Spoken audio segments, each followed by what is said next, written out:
با عرض ادب من نوکر دایم بفرست بره بعدی. عرضم به خدمت شما میخوام راجع به سیل صحبت کنم. نرو گوش کن ببین اندیشه مردان قدیم چی میگن. در 35 سال پیش که ما در روستا زندگی میکنیم و هنوزم در روستا زندگی میکنیم و قلگیم و افتخار میکنم، اینه که پدرم خر به ما مداد ببرم پشت کوبه بندم که علف بخوره و یک نصیحت همیشه داشت، میگم خر بابا حواست باشه ته کال نبندی، یه ته کال نبندی. حکایت همون ماشین کنار رودخانه نزار الانه.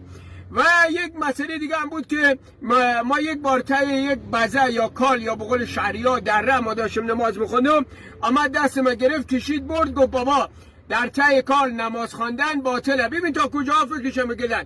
حالا آمدن در اطراف مشهد و در اطراف هر شهری در ایران و هر جای دنیا اون محل گذر آبهای موقت فصلی را آمدن صاف کردن و زمین کردن و دادن به مردم و خانه کردن. ممکنه 1000 سال سیل نیاد و هیچ اتفاقی نیفته، ولی 1000 سال و یک روز سیل میاد بالاخره. هر مسیری در گذشته سیل آمده در آینده ممکن نیست حتمی یک سیل میاد و اونایی که توی مسیر قرار دارن تحقیق کنن و جلوگیری کنن از چنین مصیبتی که برای همشهریان اتفاق افتاده. تسلیت میگم به بازماندگان و همچنین به اونایی که بار مالی بهش آخورده.